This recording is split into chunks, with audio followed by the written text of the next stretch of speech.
Attention. Très compliqué pour nos frères qui n'arrivent pas à se regrouper en masse et tout ça. Et puis ça, même le 4 août, on est là, on attendait peut-être 1-2 millions de personnes dehors à l'extérieur, mais il n'y avait presque personne. Donc c'est ce que je n'arrive pas à comprendre. Parce que tout ce qu'il faut dire, je pense qu'il prêche déjà beaucoup.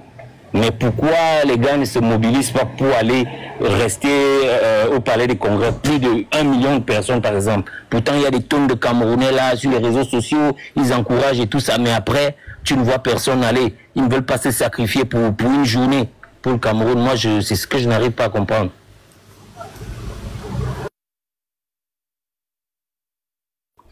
Alors, l'explication à ça, elle est simple. C'est même quelque chose dont nous avons parlé ici depuis le début.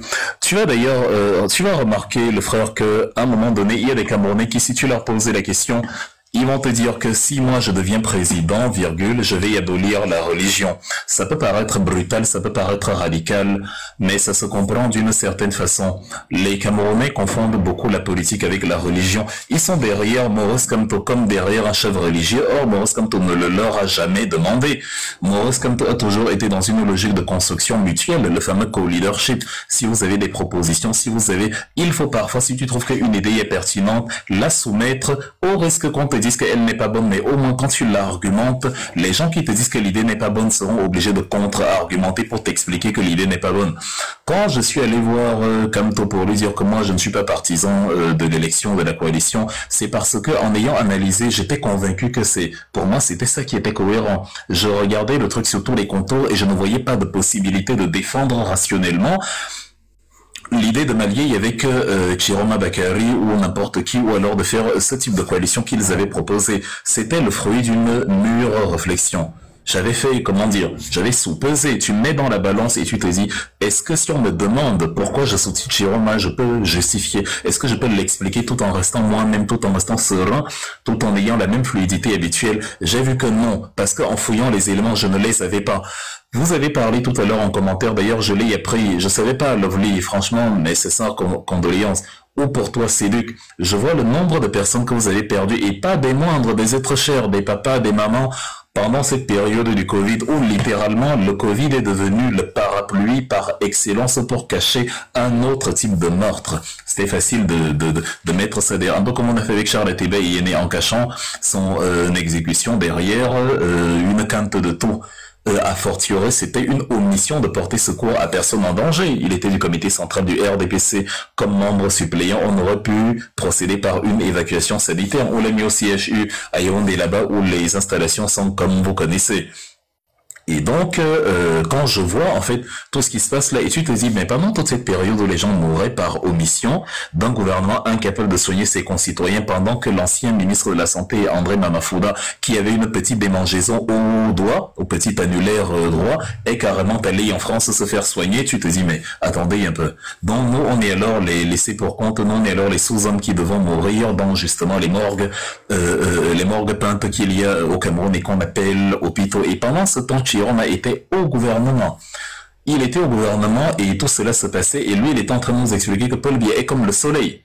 On peut encore comprendre Maurice Kamto qui est au gouvernement pour résoudre une crise ponctuelle, qui ne passait pas ses journées à vous dire que Paul Biya est le plus beau, le plus chouette, le showgirl ou je ne sais quoi.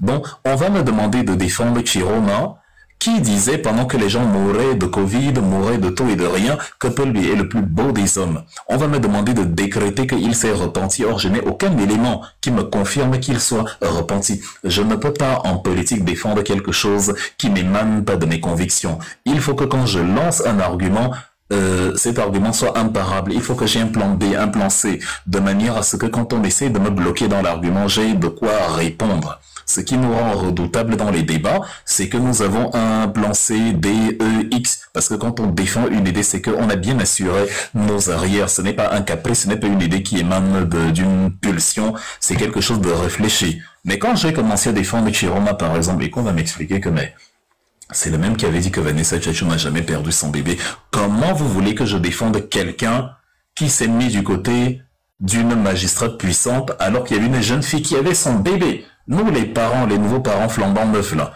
je m'imagine quelqu'un prend mon fils et le récupère, genre c'est son enfant. Mais tu as l'impression, tu es au bout de ta vie s'arrête, c'est un sentiment horrible. J'imagine ce que la pauvre Vanessa a pu ressentir à l'époque. Et pire encore, à l'instant même où nous parlons, elle n'a toujours pas son enfant. L'enfant a grandi avec une autre mère, une autre éducation, une autre. Pour l'enfant, peut-être c'est rien parce que bon, n'ayant pas connu, n'ayant pas grandi avec sa vraie mère, elle, l'enfant dans lequel elle a grandi, pour elle, c'est la vraie enfance. Mais ce n'est pas son enfance. Elle n'était pas prévue grandir là où elle a grandi. Malheureusement, c'est comme ça. Ça n'aurait pas dû être comme c'est là. Le nom qu'on lui a donné là-bas, ça n'aurait pas dû être son nom. C'est une autre femme qui lui a donné la vie. C'était une autre femme de gérer. Et Monsieur Chiroma, lui, il va nous expliquer que non, c'est faux. Elle n'a pas, voilà. Monsieur Chiroma va nous expliquer que les enfants qu'on a éliminés sur le dos de leur maman, c'est sur la planète Jupiter. Monsieur Chiroma va nous expliquer quand la guerre du Nozo démarque, en fait, les agitations de quelques illuminés là qui ne savent pas ce qu'ils font. En fait, à tout minimiser des méthodes biaistes jusqu'à la lie. Et on retrouve un nouveau Chiroma 2 mois avant l'élection qui est totalement le contraire de ce qu'il a toujours été. Donc en gros, il s'est levé un matin, il n'était plus le même. Il aimait soudain l'état de droit, il était soudain pour la vérité sur Martinez Zogo, il était soudain pour la cessation de la gabegie financière, pour la cessation de la crise économique. Mais vous me prenez pour qui? Donc je ne peux pas. Ce qui fait donc que les Camerounais, malgré tout ce qui leur arrive, continuent quand même de rester chez eux sur le canapé et d'espérer le miracle, c'est que justement, ils croient qu'on est en religion. Ils espèrent le miracle. Ils ne sont pas dans le co-leadership, comme j'ai dit. Ils espèrent que Maurice Kamto va tout faire pour eux. Quand Kamto publie un truc, il y a 20 000 likes en quelques secondes. Il est aimé. Les Camerounais ne l'ont pas abandonné. Les Camerounais l'aiment. Mais ils ont la seule habitude de la culture du Messie. Ils n'ont pas la culture de la révolution. Ils espèrent toujours qu'un homme va tout faire. C'est pour ça qu'on a pris sur nous de gérer la communication qui consiste à anéantir tout cela. Il n'y a pas de messianisme en politique. Il y a un leader, un guide, mais le guide peut avoir des limites. Le guide est un être humain. On peut voir le guide et dire que non, je pense qu'ici on devrait plutôt faire ceci. On peut lui faire des propositions. À votre avis, pourquoi un leader politique s'entoure de conseillers? Vous avez entendu que Dieu a des conseillers? Dieu a un fils, il est son père. Il a un fils. Voilà, il n'a pas de conseiller. Il a des serviteurs, les anges, les messagers célestes, ou je sais pas comment, c'est les djinns, je sais pas comment on les appelle en islam. Dieu n'a pas de conseiller, il n'a pas besoin de conseil. Il est au-dessus de tout. Il surplombe, il surnage. Donc, le leader politique, lui, il s'entoure de conseillers parce que n'étant pas un dieu, il sait qu'il peut se tromper, il sait qu'il peut avoir des limites, il sait qu'il peut même avoir une idée mais dont il n'est pas sûr. Et la conviction en son idée est renforcée par le fait que d'autres personnes pensent comme lui. Si Maurice Kamto a une idée, supposons qu'il ne veut pas aller aux élections, il ne veut pas donner une consigne de vote, et que Wilfried Ekanga lui écrit et dit « Président, je pense que pour la consigne de vote, là, c'est une mauvaise idée, il faut pas le faire ». Évidemment, s'il avait même encore des doutes, vu qu'il y a une autre personne qui pense comme lui, ça le conforte que je n'étais pas fou de penser que c'était bien de donner une consigne de vote. Si maintenant, après, Albert Zangon lui écrit et dit que consigne de vote là, non, il faut pas. Ça fait 2 personnes et ainsi de suite. Donc ça fait que si il a 10 conseillers et sur les 10, il y a 7 qui lui ont dit c'est plus une bonne idée la consigne de vote, sa balance va pencher sur le fait que non, c'est plus une bonne idée la consigne de vote parce que plusieurs personnes réfléchis, qui pensent de cette façon, c'est qu'ils sont arrivés à la même conclusion après avoir analysé de long en large le paradigme. Donc, l'invitation que nous faisons à nos chers concitoyens, c'est celle-là. Sortez du prisme religieux. Sortez du fait qu'on est assis. Quand il écrit sur Facebook, notre participation consiste à liker abondamment, et après on reste à la maison en attendant le prochain coup. Ceux qui veulent que ceux qui auraient aimé que Kamto donne le mot d'ordre, descendez dans la rue et renversez le régime. S'il parlait comme moi là, on allait l'arrêter, le mettre en prison pour atteinte à la sûreté de l'État, tentative de déstabilisation. Vous serez resté chez vous à ne rien faire en disant que de toute façon il a une grosse stratégie qui va lui permettre de renverser la vapeur. La preuve, quand il est revenu de Douala, les Camerounais sont venus l'accueillir, mais tout le peuple aurait dû venir. Même si la police était, vous auriez dû être plus nombreux que cette police-là. Vous êtes des milliers à aimer, à liker les publications de Kamto. Des dizaines de milliers, c'est partagé, c'est pas, vous êtes des millions, tout le monde sait quand il écrit, tout le monde voit. Mais par contre, sur le terrain, vous êtes 200, 350, 420, mais où sont les 9600 autres personnes qui ont liké en la première heure quand il écrit un truc sur Facebook? Où sont les 4000 personnes qui ont mis des commentaires?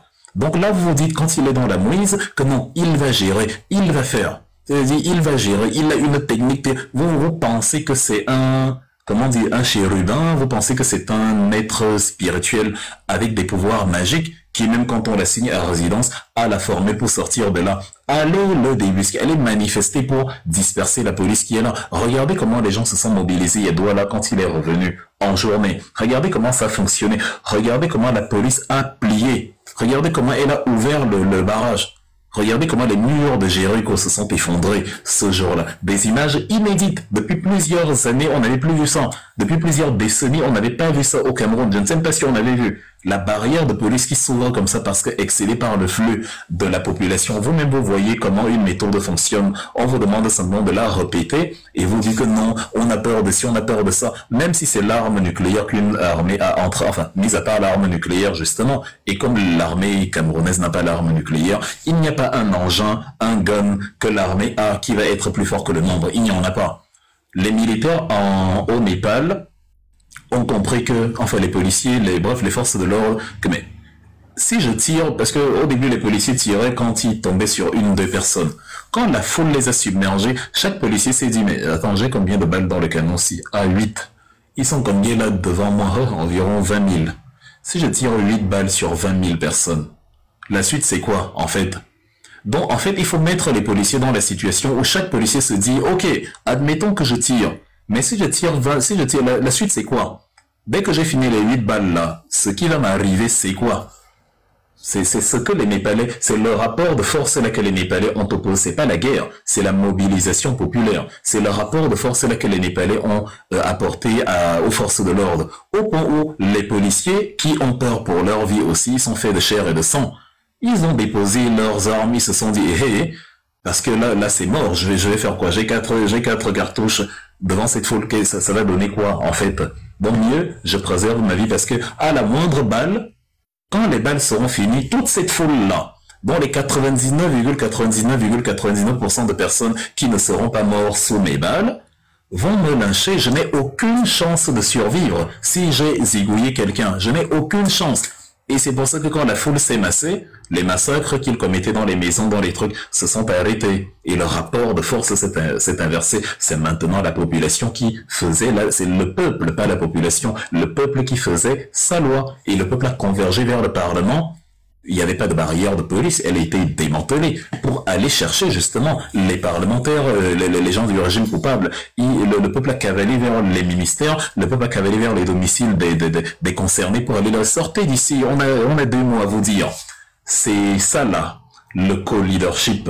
Donc le message que nous amenons à nos concitoyens est d'arrêter de confondre Maurice Kamto et Jésus-Christ. Il n'est pas né, vous avez retenu qu'il n'est pas né avec président sur son front, retenez aussi qu'il n'est pas né avec Jésus-Christ sur son front. D'où sortez-vous qu'il est le Messie qui va tout faire pour vous? Vous êtes là, la consigne de vote, voilà tout ce que les gens ont subi, et avec ça vous attendez quand même les consignes. On vous méprise, on vous écrase. Paul Biya peut prendre une fin, c'est-à-dire vous êtes chez vous. On peut amener une escouade de police. On vient arracher votre femme, on dit que c'est Ngongo qui demande. Il prend votre femme, il l'amène dans son palais, il va faire le travail, il vous la renvoie complètement déchiquetée et vous attendez quand même la consigne de Maurice Kamto pour défendre ce que votre femme a subi. Beaucoup de gens ont subi ce que beaucoup de gens ont subi le courroux de Paul Biya et ont été incapables de s'indigner. Certains sont même entrés dans le gouvernement pour chanter les louanges de Paul Biya. J'ai vu des gens qui essayent de redorer le blason de Chiroma en train de dire que Chiroma, oui, il a quand même été résistant, on lui a quand même versé du pipi dans la bouche. Je dis, mais je veux bien, mais si Chiroma lui-même n'a pas pitié du pipi qu'il a reçu dans la bouche, pourquoi je devrais compatir pour lui plus que lui-même? C'est le même Chiroma, après y avoir reçu du pipi dans la bouche, qui a intégré le gouvernement de Paul Biya, non pas comme ministre de la République, mais comme ministre de Paul Biya. C'est le même Chiroma qui était le laudateur, le cantateur, le chantre principal du biaïsme. Toujours Shoga, le président Paul Biya, toutes les quatre phrases, il y avait Paul Biya dedans. Mais quelqu'un te verse le pipi dans la bouche, et c'est pas qui t'a versé dans un seau. C'est venu directement de la source, on appelle ça le prélèvement à la source. On te met le pipi dans la bouche en mode prélèvement à la source, et tu te lèves, tu scandes celui qui t'a fait ça. Ça décourage, en fait. La seule modalité de repentance de la part de Chiroma serait de montrer l'esprit du sacrifice.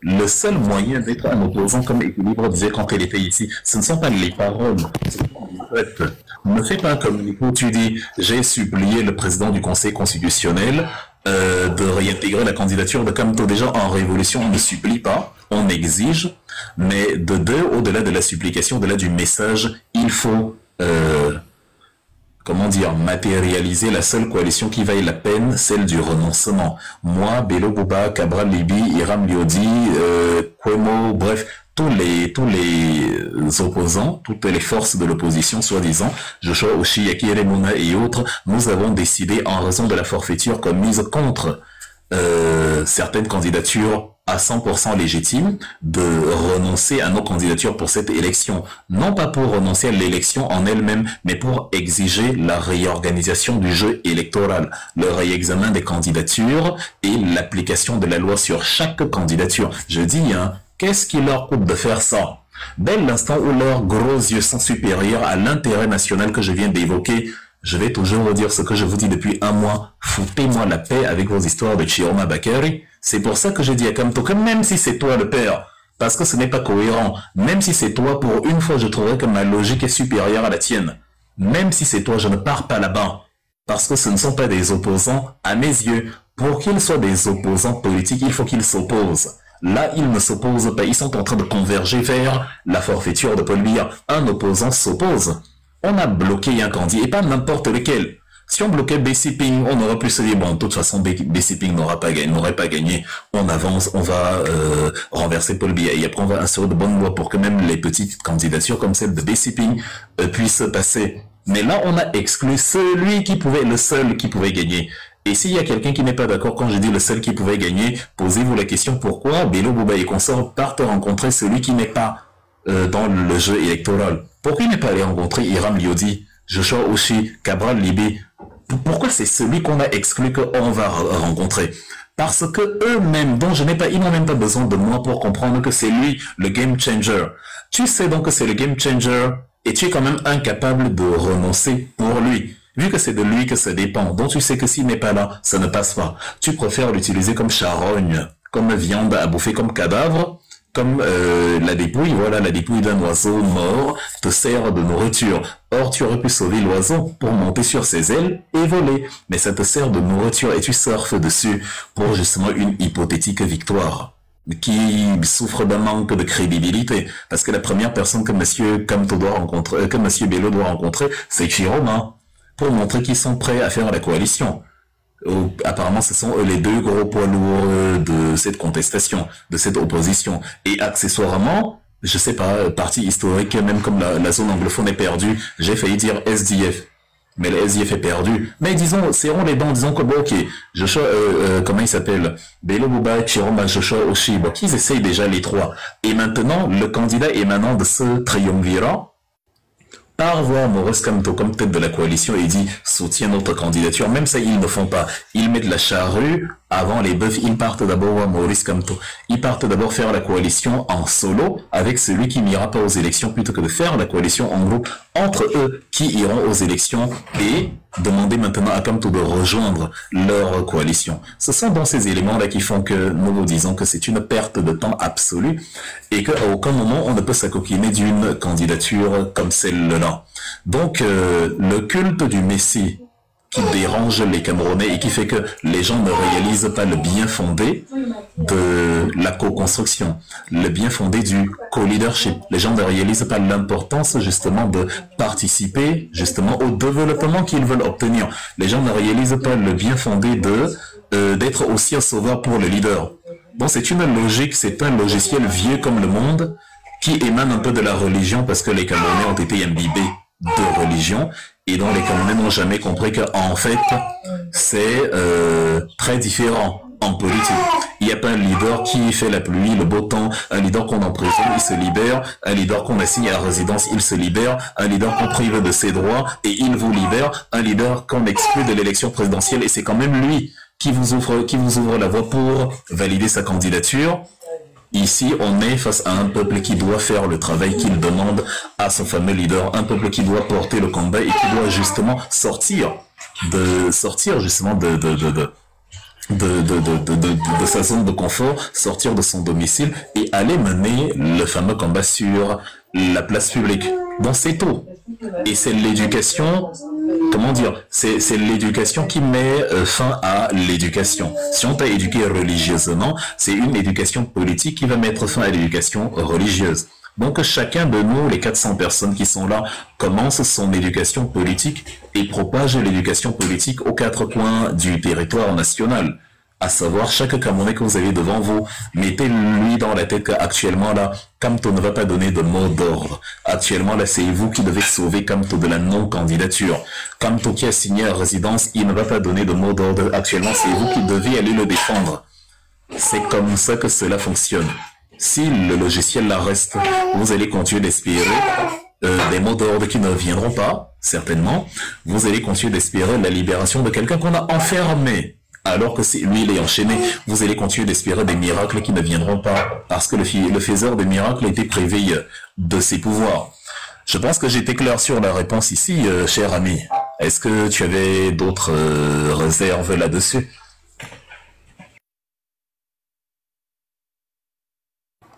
Je pense que c'est bon, non? I think it's okay. Est-ce que son micro... C'est pas bon, est-ce que je peux avoir la parole? Permettez qu'on réponde. Oui, trop c'est trop. Je réponds. Je veux d'abord si Marcelin a compris, s'il est encore là, s'il a compris. Je pense que je suis le seul rose politique qui reste ici là dans le palais. Mais calme-toi alors, trop c'est trop. Ok, je vais me calmer. C'est pas moi. C'était pas toi. Ah, c'était Banslav. Oui, désolé, j'ai oublié. Je veux juste qu'il me confirme. Et après, trop c'est trop va parler. Il a trop galéré. Il était là, après il est descendu.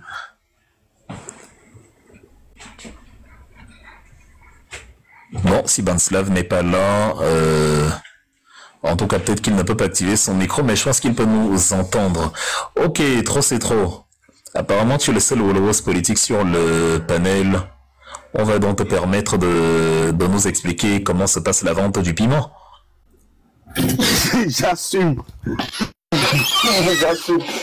J'assume ma position. Et d'ailleurs, je suis le créateur du concept La Chambre nationale 12 octobre 2025. J'ai noté beaucoup de choses dans ce que vous avez élaboré là. Mais j'ai quelques questions d'abord avant d'engager mon propos. En fait, la configuration politique au Cameroun est-elle la même que celle qu'il y a au Népal? Y a-t-il des partis comme ceux de... Y a-t-il des partis comme ceux de Cabral Libi, Joshua aussi? Quel rapport? C'est pas les partis politiques qui ont... Matomba? Y a-t-il... Mais puisque Wilfried demande à tous les leaders d'abandonner. Oh, ces leaders sont là, ils ont des feuilles de route différentes. Il y en a qui sont des pions du régime, donc vous espérez que ceux-là aussi vont laisser tomber leur mission? Attention, du calme. Il y a 2 solutions distinctes que tu n'as pas vues. La coalition du renoncement, ce n'est pas la même solution que la révolution populaire. Je dis justement, comme les Camerounais ont peur de mourir, parce que quand on leur propose une solution, ils ont les faiblesses de la solution et ils disent non, on ne va pas faire ça. Les Camerounais m'ont dit, toi tu es Yambeng là-bas dans ta zone de confort et tu nous envoies dans la rue.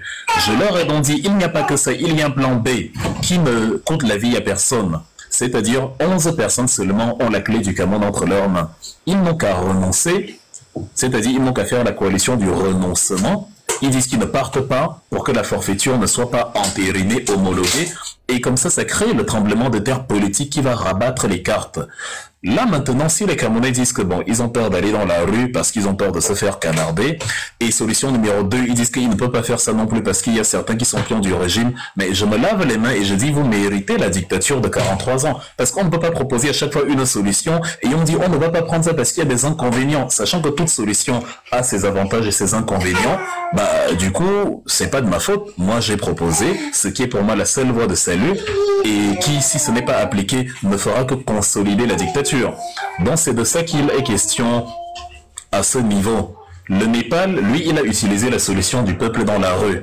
Il n'est pas dans la solution que je viens de donner ici sur la coalition du renoncement, puisqu'il n'y avait pas élection présidentielle en vue au Népal. Il n'y avait pas un truc comme ça, là. C'est simplement la protestation contre l'état de non-droit et la gabegie financière des structures politiques, la situation dans laquelle les Népalais vivent, où ils ont exprimé leur ras-le-bol.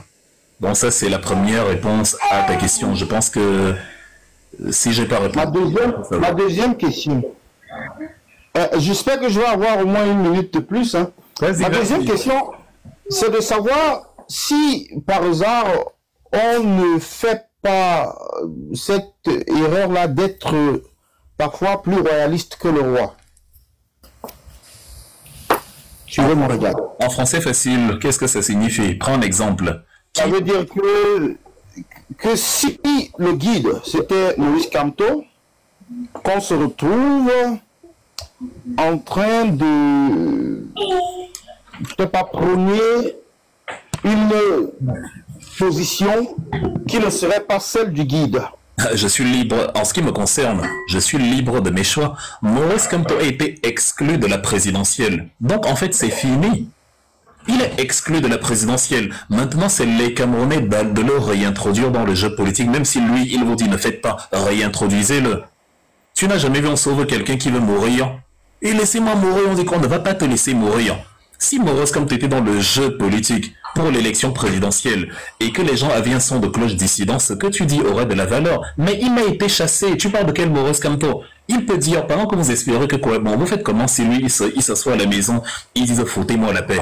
Tu ne sais pas que je lui ai dit, monsieur le président, normalement, vous devriez même aller vous installer quelque part aux Maldives ou dans les Bahamas et laisser le Cameroun tout seul parce que vous avez tout donné à ce pays. Un pays qui a besoin de vous pendant que vous n'avez pas besoin de lui.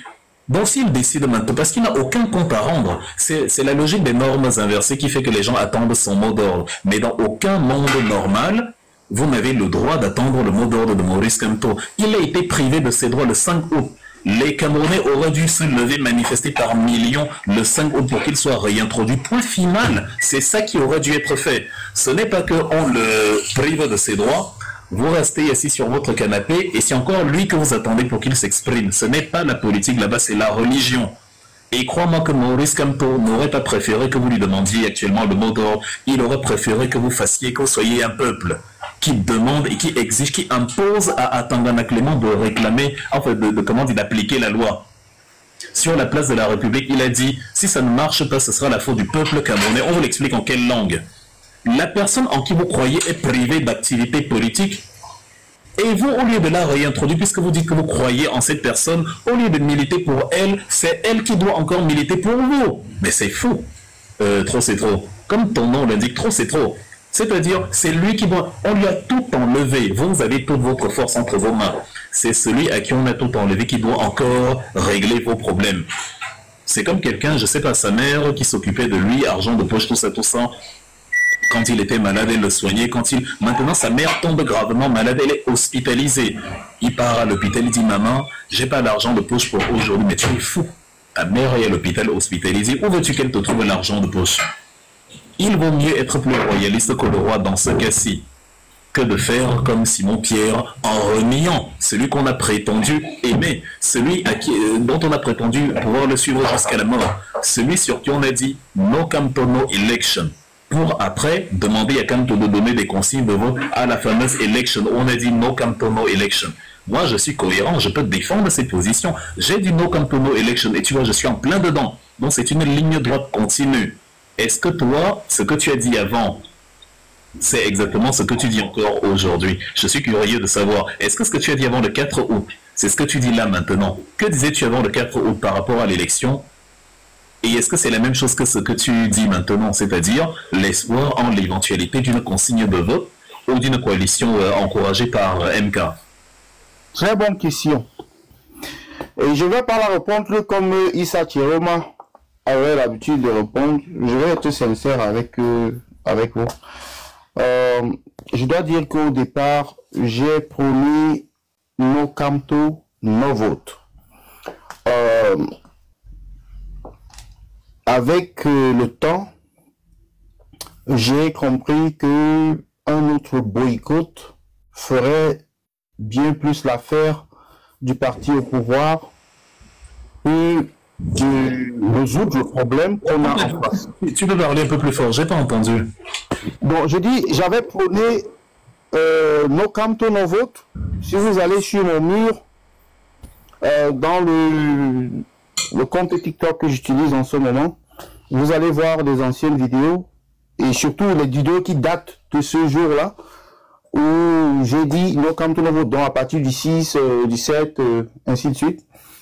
Mais après, je me suis ravisé, j'ai essayé de réfléchir, j'ai dit, bon, si Camto est parti, il faut quand même trouver un chemin pour, n'est-ce pas, faire dégager ce régime.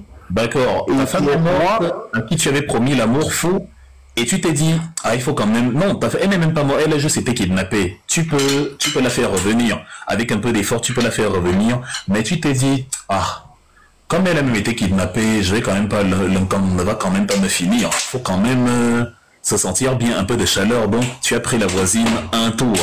C'est ce que tu as fait, c'est ça, là. Tu dis no Camto no vote, donc tu es là pour Camto. Et au lieu de te battre pour Camto, tu as abandonné le combat politique. Non, je n'ai pas abandonné de croire en Camto président. Je n'ai pas abandonné de croire en Camto président. Camto président, comment c'est qu'il il faut faire la différence. C'est 7 ans le père. Chiroma devient président, c'est pour 7 ans. À quel moment Camto ne va pas mourir dans les 7 prochaines années, à moins que toi tu aies des infos que nous on n'a pas. Bon, tu penses que Camto, lui, il doit être président que Roradon à 71 ans, dans 7 ans à 78 ans, lui, il voudra toujours être président comme là maintenant, il ne voudra pas se reposer, il ne voudra pas vivre un peu sa vie. Avec la force qu'il avait encore, il voulait vous offrir un pays qui pose au moins les fondations du développement. Et qui te dit que dans 7 ans, Chiroma sera le Chiroma d'aujourd'hui. Quand on sait qui est Chiroma avec ses retournements de veste, qui te dit que dans 7 ans, il ne sera pas un boucher sanguinaire? Bon ben voilà, justement, on est arrivé au point vraiment on est arrivé au point central là. Le personnage Chiroma.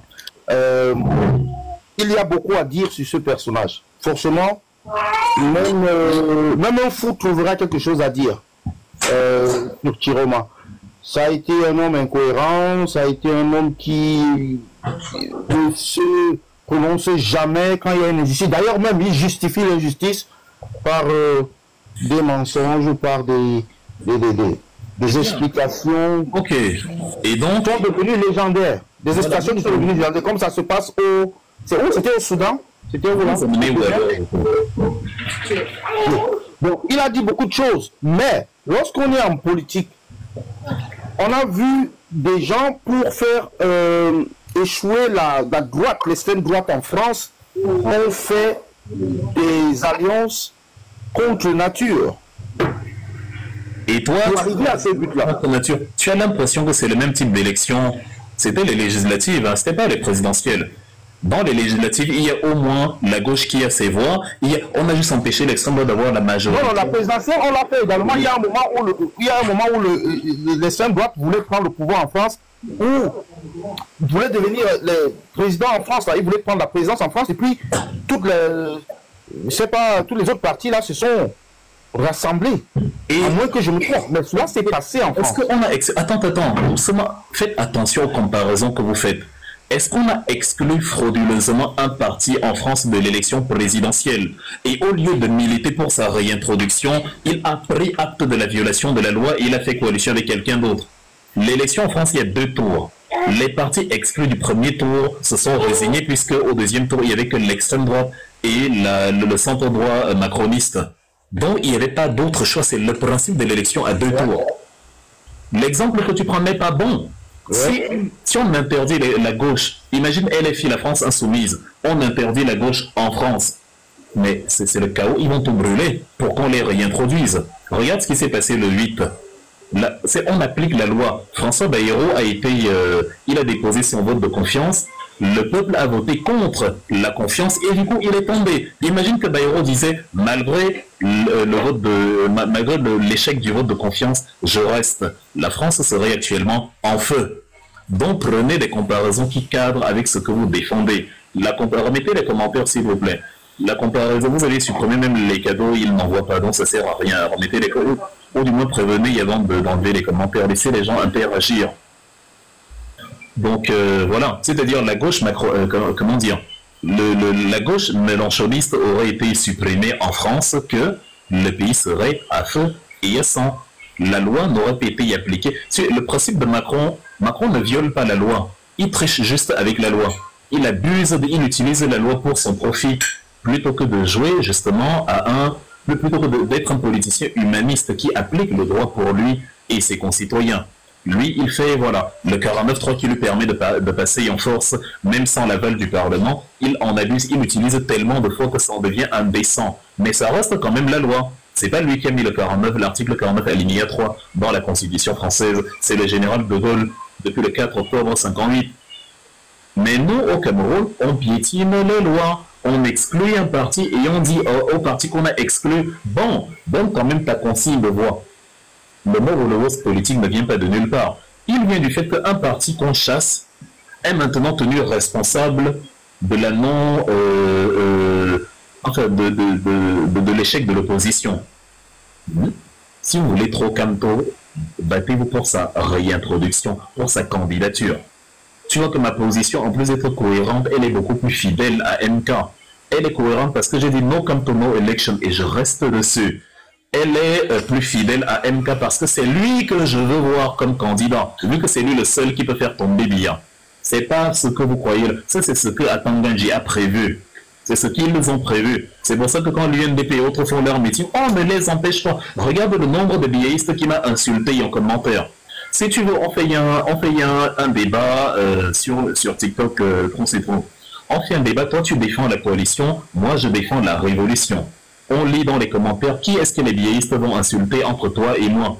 Tu vas remarquer qu'aucun ne va t'insulter, personne. Ils ne viendront pas dire qu'ils sont absolument d'accord avec toi. Ça devrait te mettre la puce à l'oreille.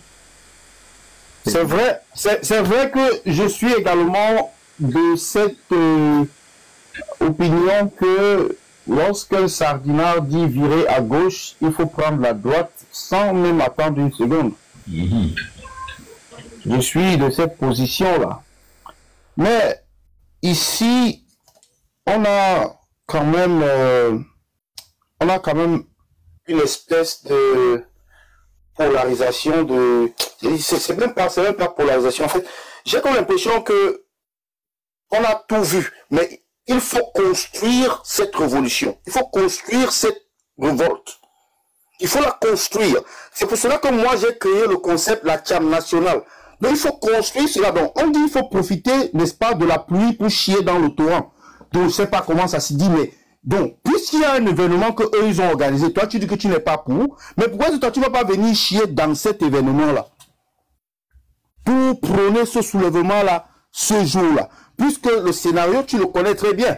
On dit, lorsque, au 12 octobre à 19h ou 20h, l'opposition va déclarer sa victoire et le peuple va sortir dans la rue pour réclamer leur victoire. Dis-moi, qui va déclarer sa victoire le 12? Qui? Donne-moi un nom.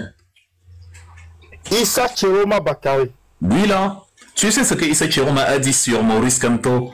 J'ai supplié le Conseil constitutionnel de réintroduire Maurice Kamto. Trop c'est trop. C'est un homme politique intelligent. Il n'est pas, je ne suis pas censé lui apprendre quoi que ce soit en politique. Il est conscient que le droit de Kamto a été bafoué. Mais regarde les réflexes qu'il a. Donne-moi un révolutionnaire qui a supplié un état de non-droit d'appliquer le droit. Il n'a pas exigé, il a supplié. Donc c'est au bon vouloir d'Atang Clément. La preuve, comme Atang Clément n'a pas réintroduit, lui il est passé à autre chose. Pour lui c'est bon. Bon, Atang Clément avait le choix, soit il accepte s'il veut bien, soit il n'accepte pas. Il a dit c'est en vidéo, hein, tu peux retrouver l'interview sur YouTube ou sur Facebook, c'est pas écrit, c'est pas le Congo ça. J'ai supplié le président du Conseil constitutionnel de réintroduire la candidature de Kamto. Tu supplies.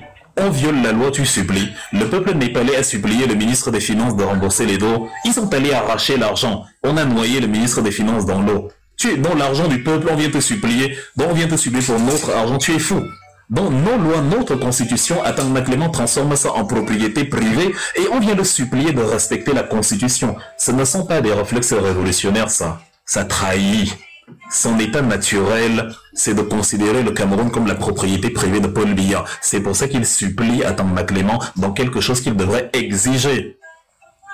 Et c'est pour ça qu'il ne revendiquera pas sa victoire. C'est dans un mois, non? C'est pour ça qu'il ne revendiquera pas sa victoire au soir du 12 octobre. Tu as même vu je sais pas, quel est le leader du Septentrion qui a revendiqué une victoire électorale? Quel est le leader du Septentrion qui a entamé le type de révolution que tu mentionnes? On peut dire un mot. Du calme, vous me coupez la parole sur mon propre panel. Non, je posais une question, c'est justement pour aller dans ce sens, abonder dans ce sens-là. C'est ça que je pose la question, c'est une demande, ce n'est pas une interférence non considérée du modérateur. Ok, peut-être que tu as des compléments d'infos, tu peux les lui donner alors, peut-être ça lui serait utile. Oui, je souhaite parce que en 2010, je suis à Oja et M. Issa Chiroma, très bon communicant, dit « Je suis dans le marché des partis politiques ». Et quand on sait ce que c'est qu'un marché, dans un marché, il y a l'outil qui garantit les échanges. Et ici, c'est l'argent. Donc, c'est un grand marchand politique. Et son collègue, tous ministres, ne sont pas venus parce qu'il y a une révolution à faire. Ils sont là et ils ont réussi leur coup pour décentrer l'attention qui est portée sur un certain leader. Et ils ont réussi à dépolariser. Ils ont atteint la première étape. Et la seconde étape n'était pas de susciter une réelle coalition, mais de faire en sorte que, vous savez, quand on va côtoyer le diable, ou quand on est diable et qu'on va côtoyer un saint, on espère l'entacher. Donc l'objectif était de diviser au sein du MRC des différentes voix, de telle sorte que, en soulevant la question de la coalition, en allant voir le professeur, que certains se sentent découragés, démoralisés, et que d'autres essayent de soutenir. Et ils sont là pour créer un certain effet. Ils ne sont pas là pour révolutionner quoi que ce soit. Et vous verrez d'ici très peu, vous aurez le résultat qui est connu d'avance, c'est qu'ils sont là juste pour une sorte de théorie du chaos, pour diviser, pour mieux régner. Voilà. Donc, ce qui compte sur Issa Chiroma, c'est un marchand politique, c'est le terme approprié. Il n'a fait que ça. Et avec Bello Bouba Magari, ce sont des marchands politiques. Je vais un peu essayer de répondre au monsieur là. Donc vous pensez que Issa Chiroma n'est pas intéressé par un poste de président de la République, qu'il préfère plutôt être un marchand plutôt que d'être un décideur? Je m'en tiens à ce propos et comme j'ai coupé la parole, je la rends en réitérant que c'est un marchand politique. Alors, quand il est arrivé, quand ils se sont retirés entre guillemets du pouvoir, je l'ai dit, voilà deux bons marchands politiques qui vont réussir leur coup parce qu'ils vont pousser les Camerounais à parler d'eux sans qu'ils ne constituent une quelconque pierre angulaire en ce qui concerne la transformation de la vie politique. Tout à l'heure, Wilfried disait quelque chose lorsqu'il a lancé le panel ce matin. Il a répondu à quelqu'un qui est venu l'insulter en quelque sorte, qui parlait de petits blancs. Je dirais à Wilfried que tu fais un travail de conscientisation. Tu es là en train d'éduquer la conscience collective, la population camerounaise, qui n'était pas jusque-là suffisamment édifiée en matière de politique. Et dis-toi que ça, tu en auras tout le temps. Et ce serait toujours bien de répondre tel que tu as répondu parce que il n'y a pas que cet individu-là qui t'écoute, il y a beaucoup de personnes qui t'écoutent et qui chaque jour mature. Donc, fais ton travail, ne te mets pas en colère. Tu es porté par le patriotisme parce que moi, j'étais souvent écouté sur certains plateaux télé et dis-toi que tous ceux-là qui viennent pour insulter, pour dénigrer, mais c'est des potentiels patriotes de demain et il est bon de répondre tel que tu as répondu, quitte à ce que tu sois dur dans ton propos, mais le plus important c'est que le peu de lumière que tu as diffusé, tu ne manques pas de le diffuser.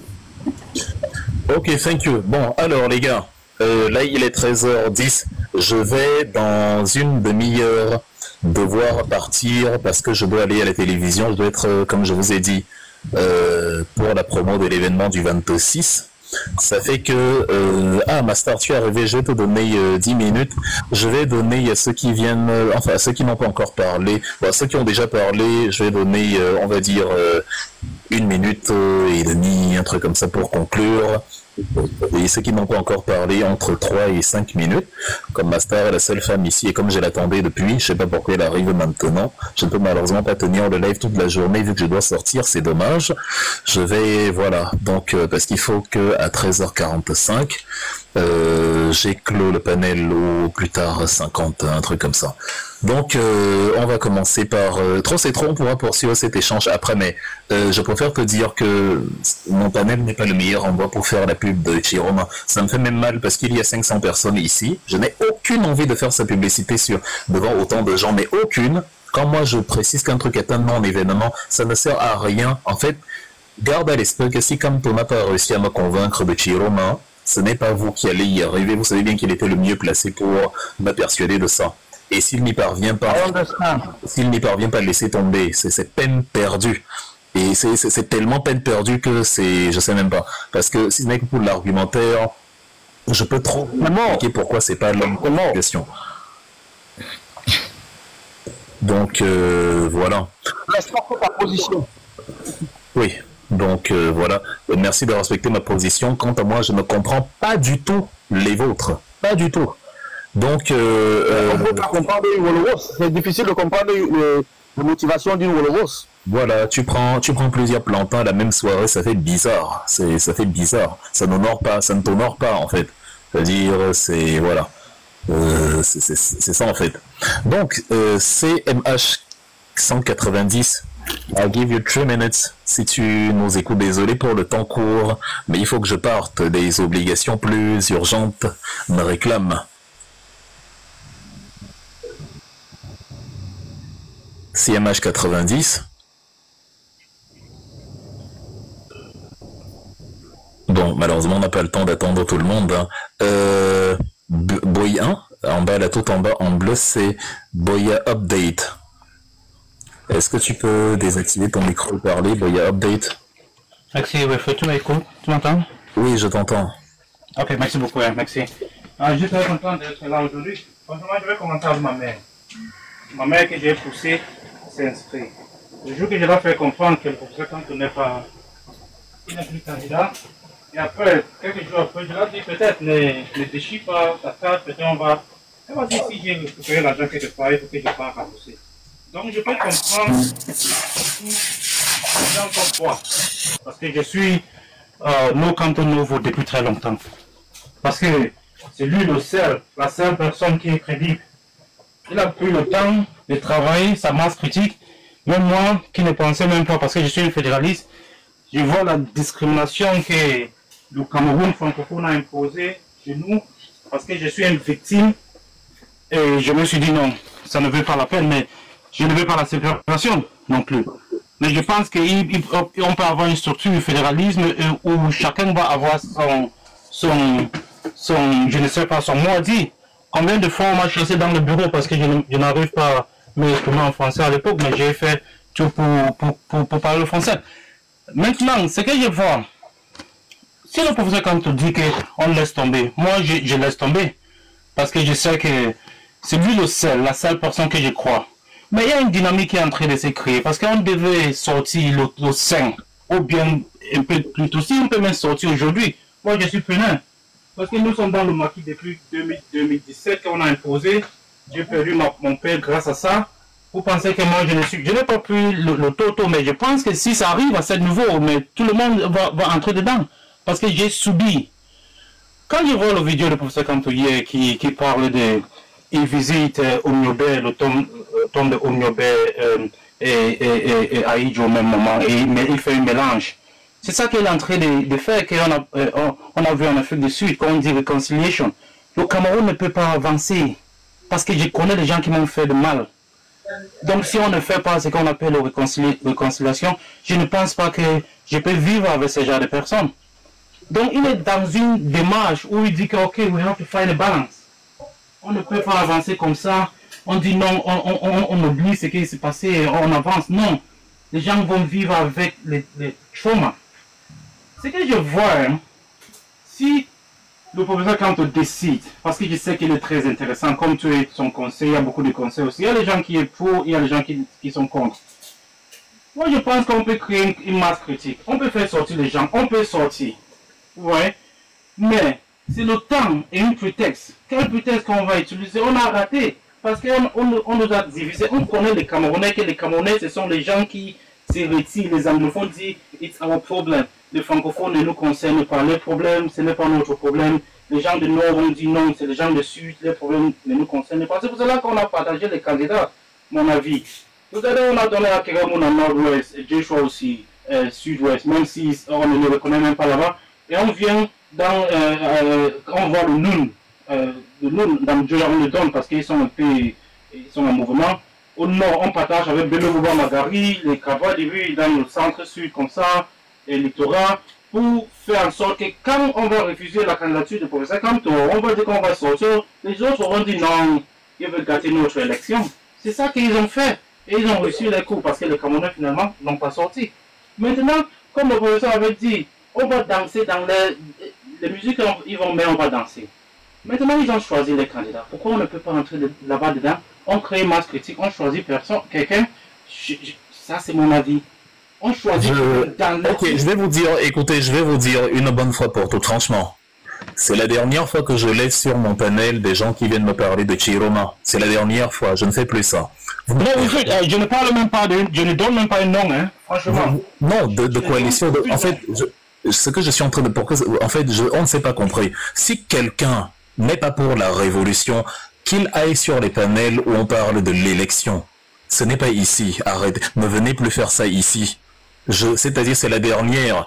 Il y a 500 personnes qui m'écoutent actuellement. Ne venez plus. Je n'ai pas le temps. Vous ne pouvez pas me convaincre de Chiroma. Parce qu'au niveau de l'argumentation, je suis meilleur que vous. Si je me mets à vous expliquer pourquoi Chiroma est un non-événement, vous n'avez pas de meilleurs arguments. Donc laissez. C'est une perte de temps. Les voies de contournement, tout le blabla que vous essayez là pour éviter... Tu penses que quelqu'un qui avait banni qu'on ne parle pas de la fédéralisme, que nous les anglophones ne parlent pas de la fédéralisme, je peux pardonner à cette personne? Tu penses à ça? Tu penses que je crois à Issa Chiroma Bakari? Mais dans ce cas, pourquoi vous nous perdez le temps avec des gens en qui vous ne croyez pas? Le frère, il y a une chose à faire. Quand on a piétiné la loi, on oblige à respecter la loi. Tu m'envoies dans une élection où on a torpillé les lois. Enfin, je ne comprends pas. C'est-à-dire, tu m'envoies, imagine, il y a un homme qui est venu devant toi, il t'a dit, bon, lui c'est un tuteur, il s'occupe des enfants. Tu lui as confié ta fille, il a abusé de ta fille. Et après, il te dit, on a réunion à 15h, on doit parler du stade qu'on va construire. Toi, tu peux aller à une réunion avec quelqu'un qui a abusé de ta fille. Vous allez parler de quoi? C'est un criminel. Je vais dans quelle élection où on me fabrique un Dieudonné Yebga? Anissé Ikane a signé tout à l'heure la démission de Maurice Kamto du Manidem. Est-ce que c'est Dieudonné Yebga qui a signé? Dieudonné Yebga n'est le président de rien. On l'a fabriqué de toutes pièces pour invalider la candidature de Maurice Kamto par pure méchanceté, par pur état de non-droit. Et c'est à l'élection, avec les mêmes gens que vous me dites, partons coalition, mais est-ce que vous êtes dans un état normal? Est-ce que c'est l'état de droit au Cameroun? L'élection de quoi? Chiroma n'a pas les côtes solides pour défendre ce que vous pensez qu'il va défendre là. Et les Camerounais ne l'aiment pas assez. C'est-à-dire, l'amour d'un peuple, ça s'achète. On se sait que ça s'achète avec de l'argent, ça s'achète avec de l'engagement. Chiroma n'a rien fait pour mériter l'amour des Camerounais, rien du tout, rien. Et on n'a pas à le supplier pour l'aimer, c'était à lui de mouiller le maillot. Maurice Kamto a tout subi, il a montré sa fidélité, sa vertu, il a montré sa solidité. C'est pour ça que les Camerounais étaient prêts à mourir pour lui s'ils allaient aux élections. Parce qu'au moins le logiciel de l'élection, les Camerounais l'avaient en tête à 100%. Et ils avaient prêt de surveiller, de faire tout pour que Kamto, sa victoire ne soit pas volée. Ça, ils avaient prévu. Actuellement, ils sont déboussolés parce qu'ils ne comprennent pas encore qu'il faut la révolution. Ça prend du temps à entrer dans leur tête. Mais quand ils pensaient encore à l'élection avec Kamto, ils pouvaient tout faire pour défendre le vote de Kamto. Mais là, Atangana Clément nous a montré que même si c'est faux, il va dire que c'est vrai. La preuve, voici le Manidem, non? Pourquoi la lettre n'est pas... Pourquoi c'est quand... pourquoi Dieudonné Yebga ne dit pas que Kamto est toujours membre du Manidem, puisque moi, Yebga, qui suis le président, je n'ai pas encore signé sa démission. Pourquoi c'est Anissé Ikane qui signe la démission? Parce que c'est Anissé Ikane le président. Si donc c'est Anissé Ikane le président, pourquoi on a exclu Maurice Kamto? Bon, on a exclu Maurice Kamto par pur arbitraire. par pure méchanceté, par pur cynisme, par pur vampirisme, par pure sorcellerie. Et le peuple camerounais aurait dû sortir ce jour-là pour obliger Yatanda Clément de remettre sa candidature.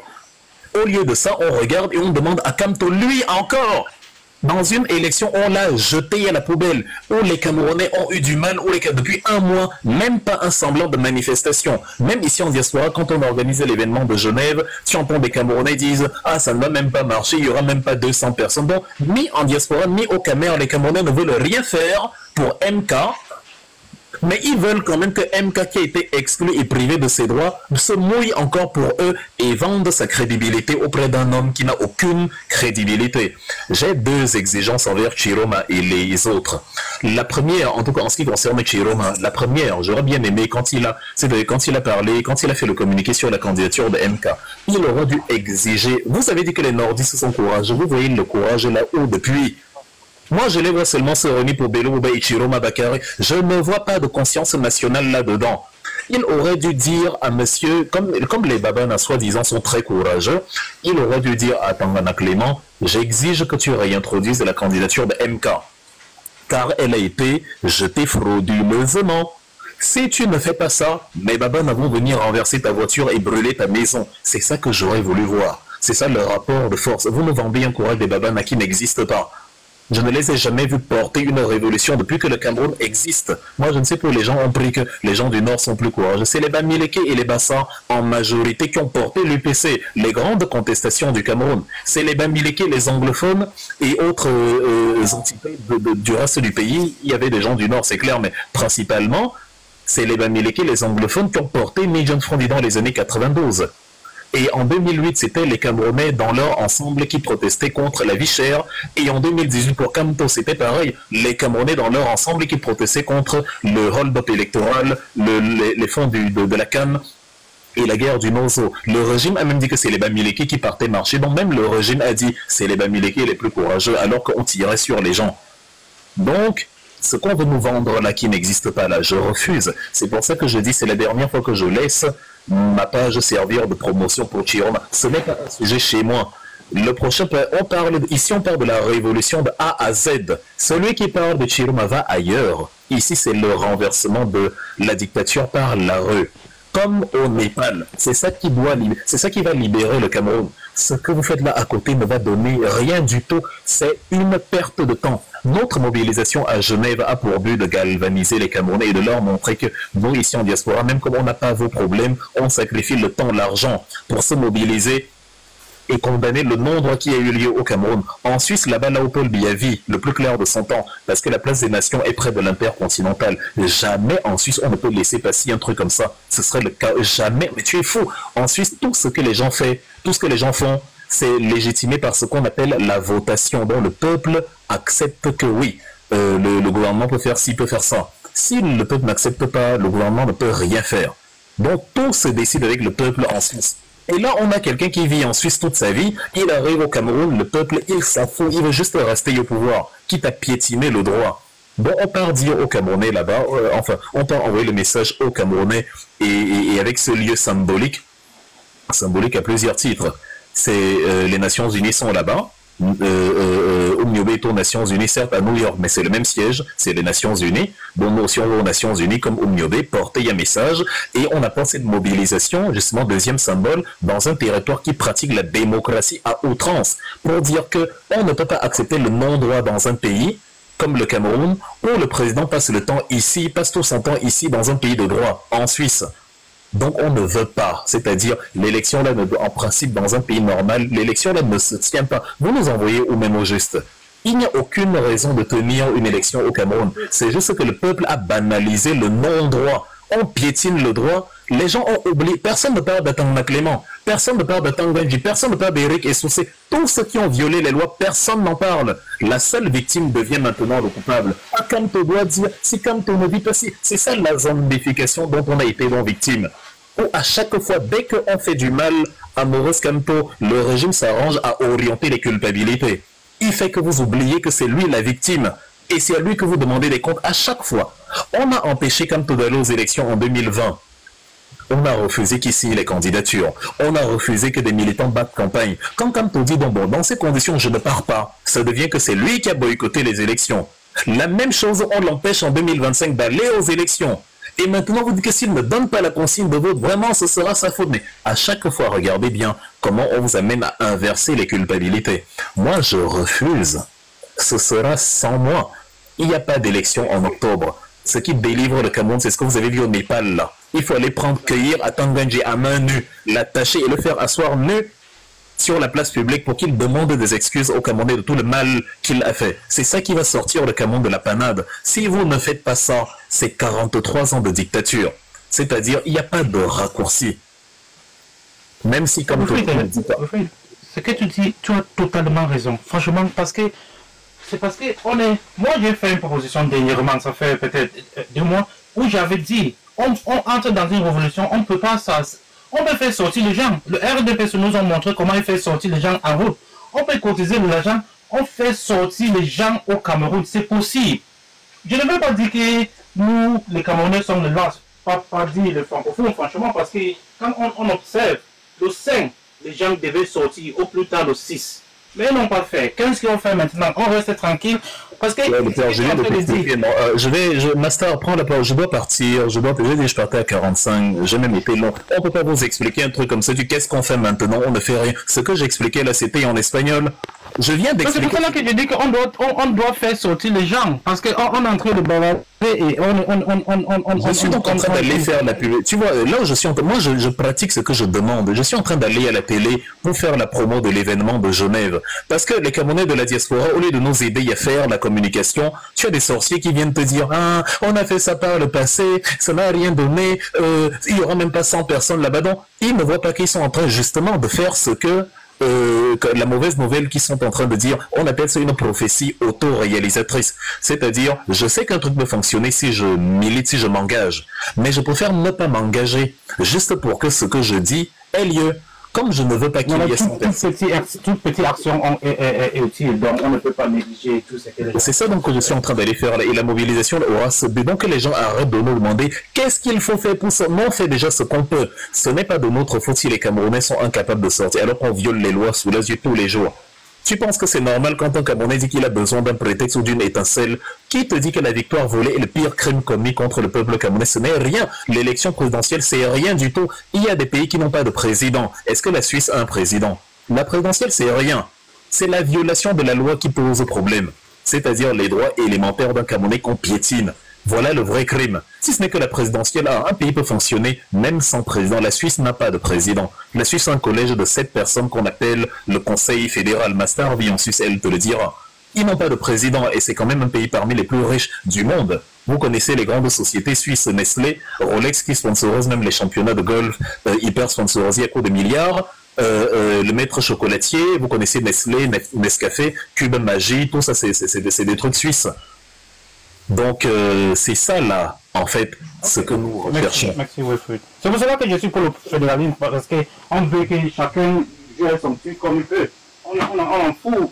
En tout cas, on va en parler une autre fois. Là, il faut que je donne la parole à Master. Ok, merci. Je vais terminer avec la question que le 9 a envie de me poser. Ce sera ma conclusion. Ok, Master, tu as 10 minutes. Bonjour Wilfried, j'espère que tu vas bien et bonjour à tous, tous ceux qui nous écoutent et également ceux qui sont... Wilfried, je n'ai pas encore posé ma question. Oui, je viens de dire qu'on va terminer par ta question, ça va me servir de conclusion. Ok, merci. Donc tout d'abord, voilà, il fera grand beau déjà à Genève d'ici au 21 et nous espérons que le 26, justement, que le soleil soit également présent, qu'il fasse grand beau. Et nous allons à Genève pour autant de questions à poser à l'ONU et c'est un coup médiatique que nous allons faire à Genève, que les uns et les autres arrêtent justement de dire écoutez, qu'est-ce que vous allez faire à Genève, qu'est-ce que cela peut rapporter. Si vous êtes Camerounais et que vous êtes épris de justice et que vous rendez compte que vous vivez dans un pays de non-droit, c'est-à-dire on n'a même plus besoin de vous demander de vous rendre à Genève. C'est logique en fait. Donc, si vous cherchez à avoir raison, de camper sur vos positions seulement pour laisser penser aux autres qu'ils avaient tort au départ, ça veut dire que la camerounité que nous recherchons tous là, ça va prendre énormément du temps. Ce sont ces mentalités que nous devons justement combattre. C'est-à-dire les Camerounais sont aujourd'hui, ils cherchent à avoir raison. Mais vous voyez des pays qui se libèrent par eux-mêmes. Tout s'est arrêté le 5 août. Si les Camerounais ne se rendent pas compte, il faut une népalisation de ce pays-là. C'est un impératif. Il n'y a rien de bon qui est en préparation. Absolument rien du tout. La diaspora va faire ce qu'elle sait faire avec ses moyens.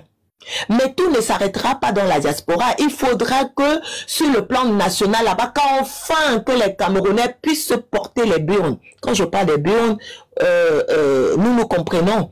Puissent enfin en découdre avec cette dictature. Combien de fois nous allons vous rappeler que nous sommes en dictature? Ce n'est plus, on ne va pas vous dessiner cela sur un papier. Nous sommes en dictature. Pour ceux qui sont encore en train de penser, de rêvasser que quelque chose de bon pourrait se produire, non, réveillez-vous. On a déchiré la Constitution le 5 août. C'est terminé. Le professeur Maurice Kamto ne s'est pas disqualifié de son plein gré. Il a été disqualifié arbitrairement. Pour ceux même qui mettent abusivement, là, le mot ne sied pas. Arbitrairement, en déchirant la Constitution. C'est clair. Et vous ne pourrez pas continuer avec des gens comme ça. Vous avez affaire aux gangsters, à un cartel, les gens qui s'en foutent de votre existence. Ils n'ont rien à battre. Ils s'en foutent si même vous respirez. Ils décident, ils actent, ils sanctionnent, ils en font ce qu'ils veulent. C'est leur chose, vous vivez chez eux. Vous vivez chez eux. Donc, il faut déjà que les Camerounais puissent déjà faire entrer dans leur ciboule, hein, qu'il n'y a rien de bon, qui peut continuer après qu'on ait exposé ces gens-là le 5 août. Il n'y a rien de bon, rien, absolument rien de bon. Et vous êtes en train de vous dire, voilà, par conviction, vous suiviez le président Maurice Kamto. Mais seulement à la minute que sa candidature a été rejetée, vous avez déjà choisi un diable. Un diable certainement fabriqué. Une personne ambiguë, que je ne vais pas revenir là-dessus. Voilà. Donc, vous ne pouvez pas choisir un diable fabriqué par ces gens-là. Qu'est-ce que vous ne comprenez pas? C'est ça, en fait, le problème. Vous cherchez, vous souffrez d'un syndrome d'un syndrome, je dirais moi, de sauveur. Un leader messianique. Si même nous avons épousé l'idéologie politique du professeur Maurice Kamto, il vous parle, vous ne comprenez pas. Analysez même, c'est un problème. Mais vous voulez en plus qu'ils vous tiennent la main en fait comme des petits gamins et de dire oui c'est par ici ça se passe, voilà. Non, ce n'est pas comme ça. Donc que vous le vouliez ou pas, vous allez devoir, comme on dit familièrement, vous allez tcham. Parce qu'il faut qu'on vous parle comme ça du terre à terre pour qu'on puisse se comprendre. Vous allez tcham. Il n'y a rien de bon. Arrêtez de perdre du temps. Vous repoussez tout simplement l'échéance. Mais vous savez que ça doit arriver pour en finir avec cette dictature de 43 ans. Donc, si vous avez choisi de le faire un 12 octobre, mais pourquoi ne pas commencer aujourd'hui? Pourquoi ne pas commencer aujourd'hui? En fait, vous connaissez la finalité, vous connaissez le résultat, mais vous dites quand même attendre. Vous attendez qui est quoi? Et vous attendez un leader? Non, arrêtez avec l'attente d'un leader messianique. C'est ça votre problème. Le NEPA n'a pas eu besoin d'attendre un leader. C'est-à-dire spontanément, ils ont décidé d'aller récupérer leur souveraineté. Ils ont dit trop, c'est trop. C'était des gamins. Ils avaient entre 13 ans et 28 ans selon certaines sources. Mais chez vous, vous voulez voir vos enfants grandir. Ce sont des papas, des mamans.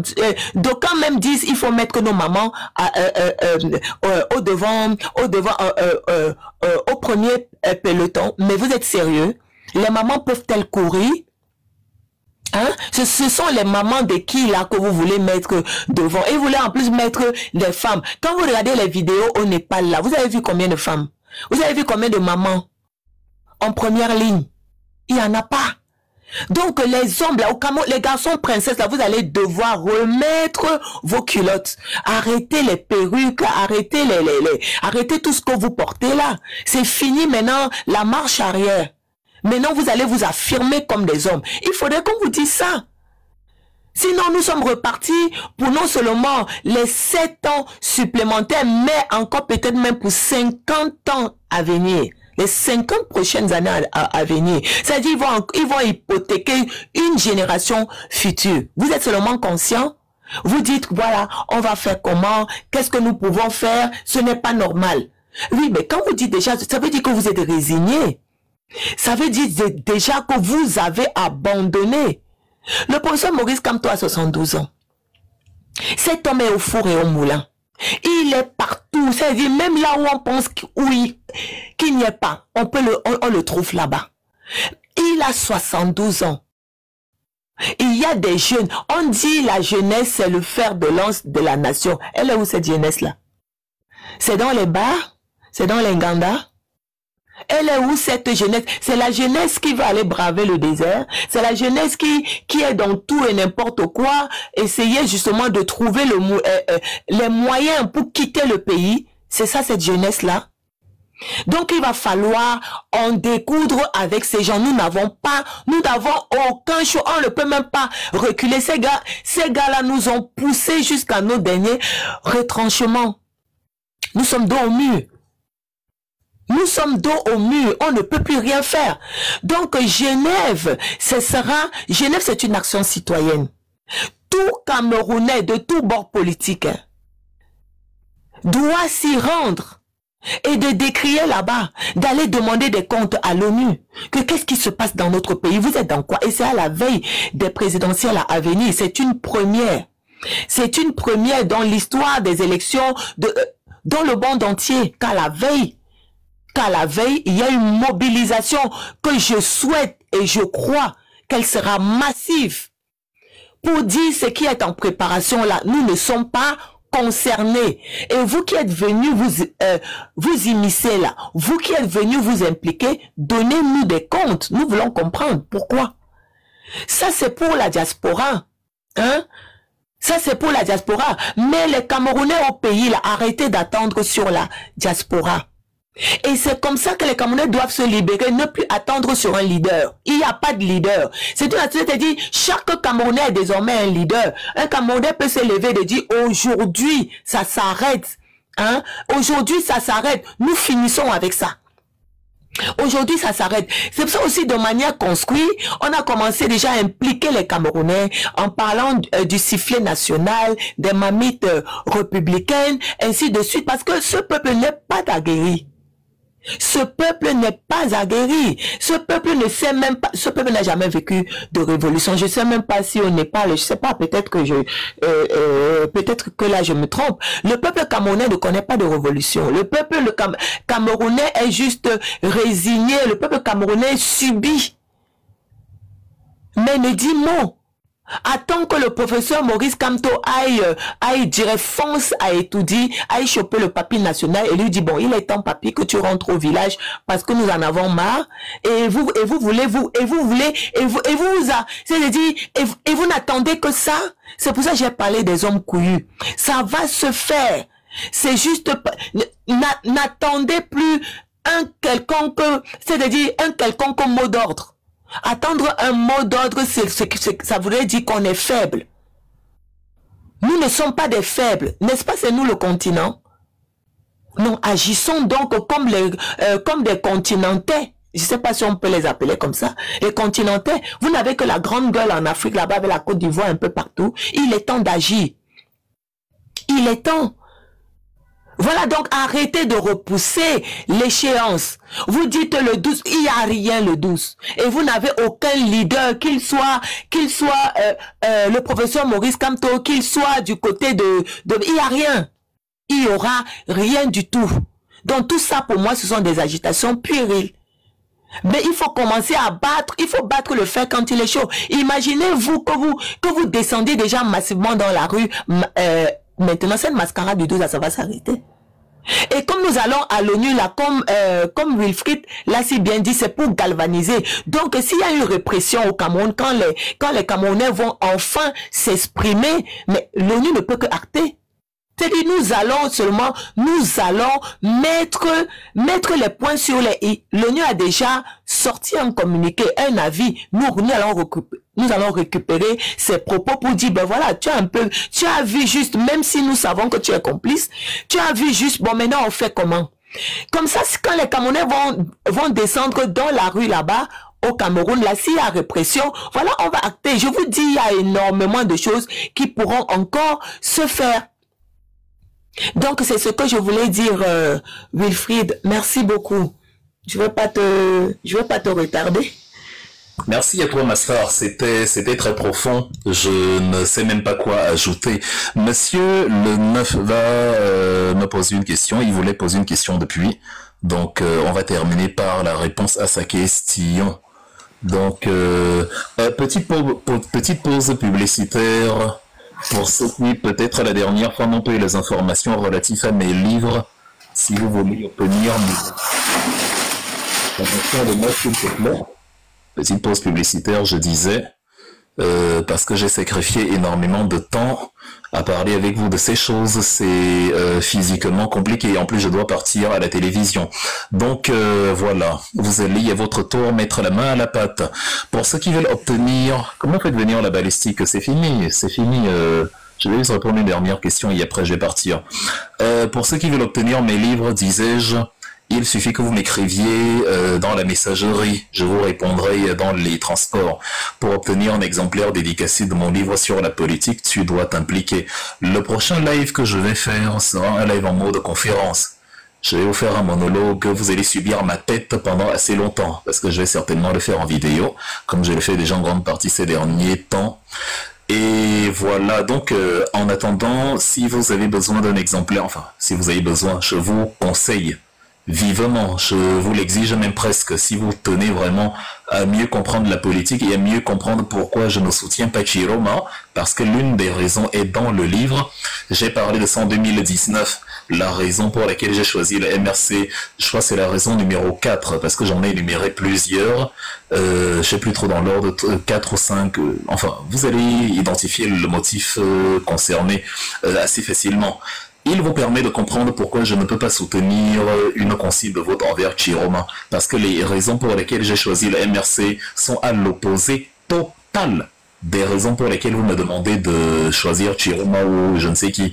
À l'opposé total des consignes de vote que vous me demandez aujourd'hui. Donc, je vous recommande, je vous conseille, ne restez pas là simplement à regarder Wilfried parler pendant des heures et des heures. Si vous êtes capable de résister autant, vous pouvez dépenser 20 € pour un livre. Le livre coûte 20 € effectivement. Donc pour l'avoir, vous m'écrivez dans la messagerie. Vous pouvez l'avoir sur Amazon, il n'y a pas de souci, mais les gens aiment bien les versions dédicacées. C'est un peu long, mais vous finissez par les avoir. Donc, signature personnalisée du livre « Tu dois t'impliquer » de Wilfried Ekanga, vous m'écrivez par message. Si vous voulez les deux bouquins, parce que j'en ai deux, vous m'écrivez également par message, vous précisez le nombre de livres que vous voulez. Je vais vous répondre incessamment. J'ai 1 heure de trajet à peu près, donc j'ai largement le temps de répondre aux messages. Voilà, donc... voilà, donc j'attends vraiment vos messages. J'aime pas cette attitude camerounaise où on t'écoute beaucoup. Ah, tu parles bien, j'ai reçu un tas de compliments depuis le matin. Il est impératif de les matérialiser sous un entraînement pour la révolution. Voilà, on a aussi besoin de ces ressources physiques là pour pouvoir tenir et faire ce que nous faisons ici. C'est votre part de contribution également à ce que vous voulez que nous vous aidions à atteindre. Donc voilà, les deux livres sont à 20 €. Donc ça ne change rien et le prix d'acheminement reste le même, quel que soit le nombre de livres que vous commandez. Les détails dans la messagerie, mesdames et messieurs.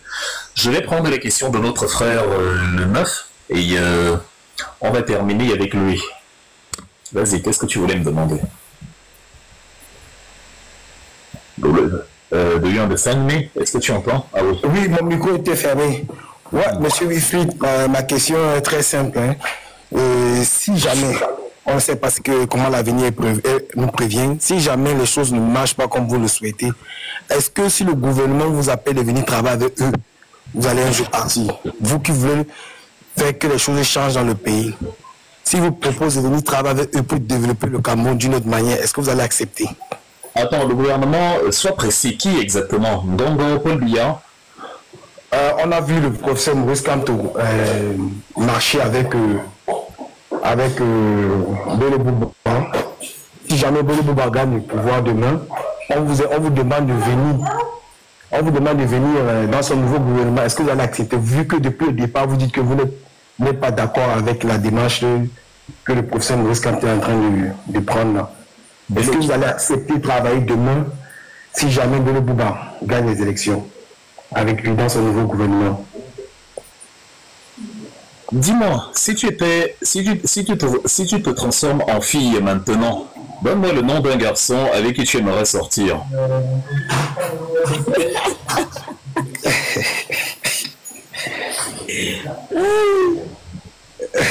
C'est rigolo. C'est rigolo, mais je veux pas que tu prennes une rhétorique pour répondre à ma question. Pour moi, sincèrement. Mais je suis sincère. Est-ce que j'ai l'air de plaisanter?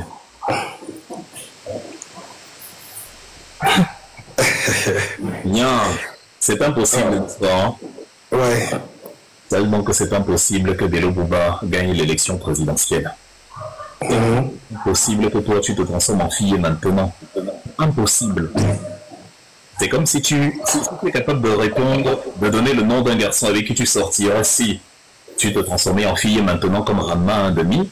Moi aussi je pourrais te dire ce que je ferai si Bello Bouba prend le pouvoir. Il ne prendra pas le pouvoir. Je ne vais pas vous laisser comme ça, je vais faire peut-être un compte rendu général de tout ce qu'on a fait aujourd'hui. Mais comme tu parles de Bello Bouba, cher ami, il faut voir Bello Bouba dans la répression qu'ont subi Anissé et calmé Maître Yombo Black Henriette Ekoué dans les années 90. Bello Bouba s'est retrouvé en exil sous l'égide de Paul Biya, consécutivement au coup d'État d'avril 1984 où on a opéré une purge et un massacre absolu entre les élites, contre les élites du Septentrion. Bello Bouba en exil au Nigeria, à Kaduna, recevait de superbes rentrées d'argent dont la provenance ne laissait aucun doute.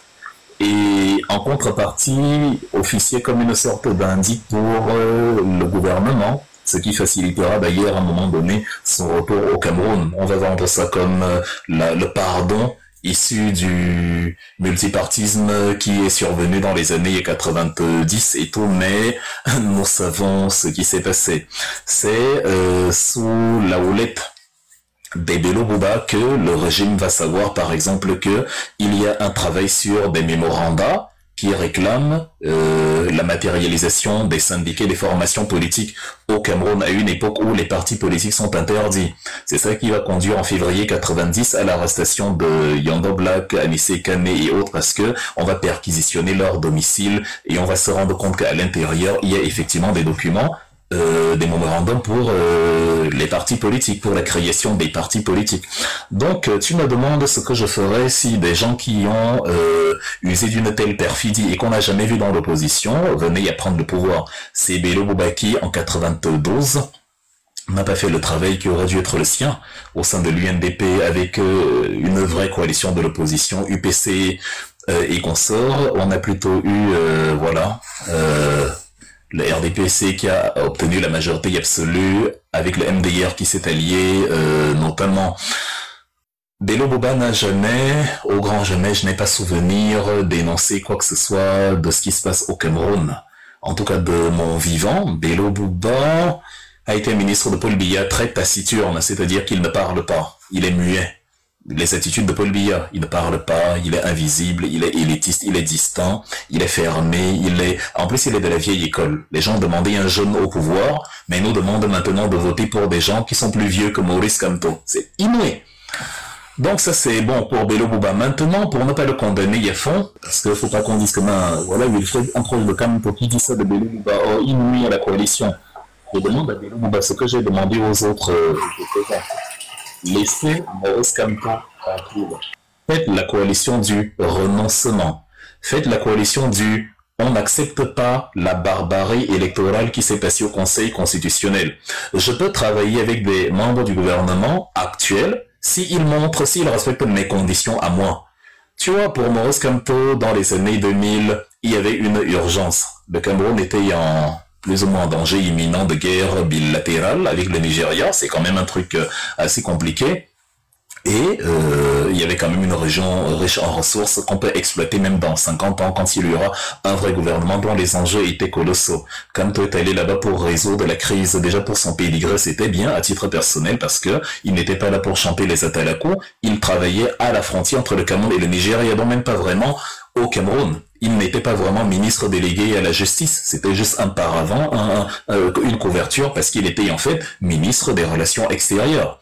C'était le vrai boulot qu'il exerçait. Et donc, il a résolu ce conflit-là et c'était absolument nécessaire. Pour que je travaille, imagine quand Bongo m'appelle, que je travaille au gouvernement. La première chose que je vais lui demander, c'est de rendre l'argent qu'il a volé pendant le Covid, le FMI avait envoyé 85 millions, de rendre les 3 000 milliards qu'il a volés pour la CAN, tu vois, c'est déjà un très bon début. S'il rend tout ça, c'est un très bon point de départ. Maintenant, de ramasser ses valises, lui et sa femme Chantal, et de dégager de là, de libérer le plancher, et là, on peut travailler, comme ça je peux voir le poste que je peux lui donner entre essuyeur de véranda ou refaiseur de peinture sur les murs. Tu vois qu'il y a un moyen de travailler.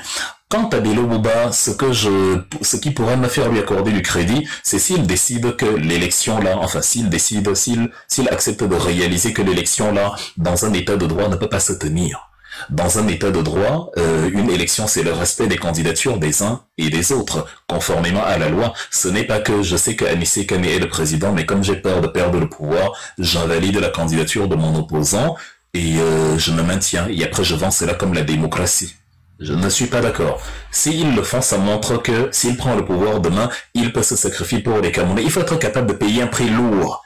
Maurice Kamto paye, il passe le temps à payer des prix lourds, Il aurait justement pu vous dire, descendez dans la rue et dézinguez le régime parce qu'il veut le pouvoir à tout prix, mais il ne vous l'a pas dit, il vous a laissé le libre arbitre de le faire, et vous auriez dû le faire. Non, on le fait, on contribue, on vous exhorte à le faire, à mener la révolution, à renverser Paul Biya. C'est ça que je vous encourage à faire ça. S'il y a un biaïste qui écrit, c'est lui, bon, tu es pour l'insurrection, ils appellent ça l'insurrection, tu es pour l'insurrection pour des... Je lui réponds, c'est exactement ça le père, c'est exactement ce que je veux. Je veux voir Atanganji dénudé dans la rue, attaché comme ça, là, en train de pleurer et de demander pardon au peuple camerounais pour le mal qu'il lui a fait. Si c'est ça l'insurrection, c'est totalement assumé. La petite époque où on essayait de vous plaire, ou un peu comme mes frères Bamileke qui passent le temps à se justifier que non, on n'est pas tribaliste, alors que les frères du village de Chiroma et de Bello passent le temps à démissionner du PCRN et des autres partis pour les rejoindre, et ça ne choque personne. Donc la logique de la pleurniche, la logique de l'acceptation de la violence d'autrui, au point où on se met à se justifier alors que c'est nous qui subissons la violence, je suis sorti de là. Le Wilfried de là n'existera plus jamais jusqu'à la chute de ce régime. Donc, pour que Bello Bouba soit donc crédible à mes yeux, qu'il montre qu'il peut.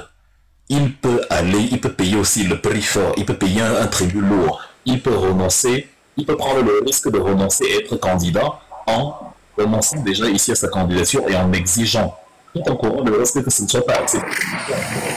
Tu peux désactiver le micro? Non, le 9, t'es pas obligé de regarder. Attends, je désactive. Donc, en renonçant justement à sa candidature, quand tu renonces à ta candidature et que tu dis je fais la pression sur le Conseil constitutionnel et sur Elecam, il y a un risque que ta candidature que ta requête ne soit pas acceptée. Il y a un risque que Elecam et le Conseil te disent tu as renoncé, c'est ton problème. Mais c'est là donc justement que réside la grandeur du sacrifice, le prix à payer. C'est-à-dire, tu montres que oui, je suis prêt à même mouiller pour mes concitoyens. Et j'ai toujours défendu l'idée selon laquelle c'est parfois quand on se retire en politique, on gagne en valeur. Combien de fois vous ai-je mentionné l'exemple de Dominique de Villepin, le premier ministre français qui a fait rayonner la France en 2003, quand il a dit « Moi, je ne pars pas dans les histoires de campagne démocratique en Irak, là, que c'est une mauvaise méthode. On peut résoudre le problème par voie démocratique. On n'a pas besoin d'utiliser les armes. On n'a pas besoin de faire comme les Américains le font, tout en sachant que les Américains le faisaient pour le pétrole. » Il y a une petite boîte de sperme que monsieur Colin Powell, le secrétaire d'État de l'époque, a brandi en disant « Ah tiens, c'est de l'anthrax. Il y a c'est le produit par lequel... Saddam Hussein fabrique les armes de destruction massive. Il a mis son propre sperme dans une boîte et il s'est mis à vendre ça à l'Assemblée des Nations Unies en disant que tiens, voici ce qui permet à Saddam Hussein de fabriquer les armes de destruction massive. Et Dominique de Villepin dit je n'y vais pas. Ça a permis à la France de grandir. Ça a permis à Dominique de Villepin de grandir. Et même aujourd'hui, on le revoit venir en scène devant le vide politique qu'il y a en France, puisque la France actuellement, il n'y a que des crétins au pouvoir, les Emmanuel Macron et tous les comment dire, toute la bande tout le cartel qu'il a mis autour de lui et qu'il recycle à chaque fois alors que l'opposition vote les motions de censure et désavoue les motions de confiance tout le temps. Là, il a pris son ancien ministre des Armées, Sébastien Lecornu, qui est devenu Premier ministre. Bon, devant le vide politique en France, il y a Dominique de Villepin qui revient et qui, comment dire, ça commence à avoir quelques petites étincelles brillantes par rapport à l'élection de 2027. Pourquoi? Parce que l'héritage de ce qu'il a fait en 2003 reste grand. Parce que c'est quelqu'un qui n'a pas voulu embarquer la France dans une campagne idiote de bombardement d'un pays pour des histoires de kérosène, de pétrole. Donc, on peut grandir en renonçant. Bello Obado doit s'inspirer des exemples comme ça, tout comme Chiroma, comme Kaval, comme Iram, en disant, nous allons écrire l'histoire et on ne va pas aller dans une élection dont on a vu que le droit a été piétiné. On va renoncer et on va exiger, on va montrer, c'est l'occasion de montrer que les babanas sont courageux. Je ne veux pas que les babanas soient courageux rien que pour les babanas.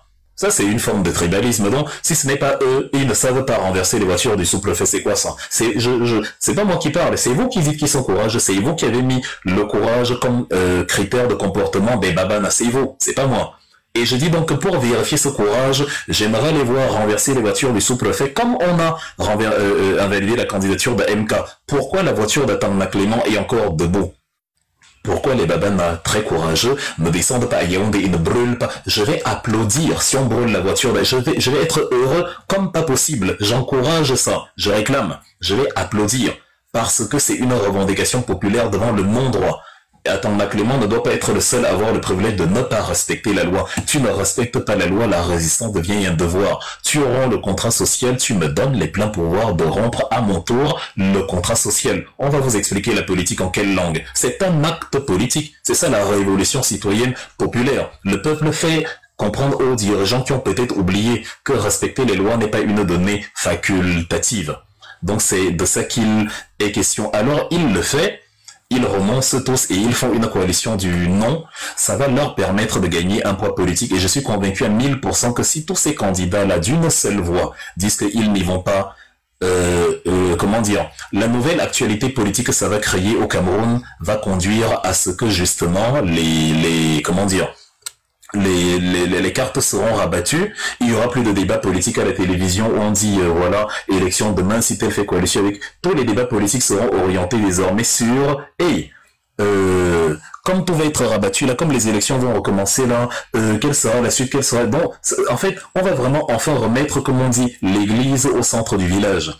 Et c'est ce que je préconise, c'est sous ces conditions que je peux militer pour que je peux accepter de travailler dans un gouvernement dirigé par Bello Obado ou autre. Maintenant, si la démarche fonctionne, on réintroduit les candidatures, on applique les lois de manière équitable, on rejette les candidatures non conformes, on accepte celles qui répondent à la loi. Et s'il est gagnant dans une élection transparente, mais je prends acte, c'est la démocratie.